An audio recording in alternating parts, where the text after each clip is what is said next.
The people who didn't have the dollars and had to stretch, and those who haven't been able to have burials, because some people are still laying in funeral homes and elsewhere without burials, get those dollars.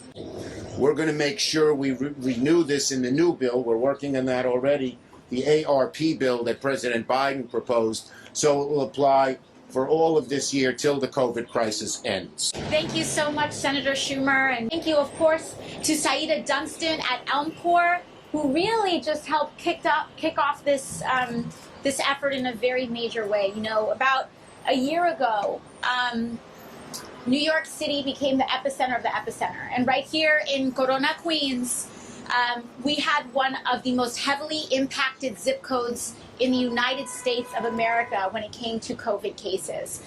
And so what we saw was that while this pandemic was hitting all of us, and while we were all in the same storm, we weren't all in the same boat. And some of us were riding very choppy waters. And what that means was that the communities that were being hardest hit were having higher levels of mortality.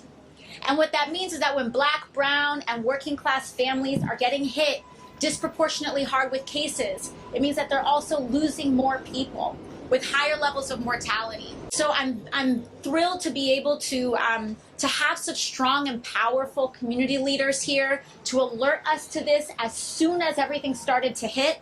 Saida Dunstan just called me up right away, and she said, this is going to be a problem. This was probably the same week that everything shut down. And we got to work right away. And so we brought this up. I brought it up and conference with Senator Schumer, and we made it a priority for our state and for our country. With that, I just want to thank each and every one of you and thank our community leaders. And I'm just so proud to introduce Saida Dunstan of Elmcor, who just led off this effort, is just a phenomenal community leader. And, you know, without her, we wouldn't really be here today. So thank you so much. Good morning, everyone. I want to thank the Congresswoman on a very personal level, because many people hear when you're saying things, but not everyone listens. And so I want to thank the Congresswoman for listening to me that day and listening to our community, and Senator Schumer for following up on that. It's really important that people understand what it means to be the one to make the call. It wasn't because of me. It was very early on, as the Congresswoman said.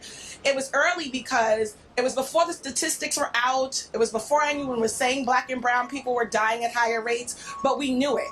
Because as grassroots organizations like Voces Latina and Natalie, we know we don't have to wait for the data, because our people are calling us. The phones are off the hook. We're literally listening to people say, my family's dying. I had a participant who lost 4 family members in 1 week, and this was before April.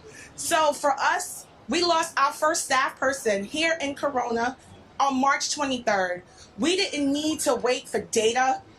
If you're not listening to community organizers, if you're not listening to those who have their boots on the ground, we will always miss it. The concern for me at the time when we were talking was that I remembered the HIV epidemic, when people would leave their family members, literally leave their family members at hospitals because they couldn't afford to bury them. And so I knew this was going to be a problem, because if this many people are dying, no one is prepared for that. No family is prepared for that. There's not enough life insurance for that. This was a disaster. This was a disaster, and FEMA stepped up in the way only because there was pressure. And so I just want to make sure that the community knows that as long as you speak, someone will listen, and we are lucky to have a congresswoman and a senator in our district who will. But we have to be the ones to start the conversation. We're responsible for our community.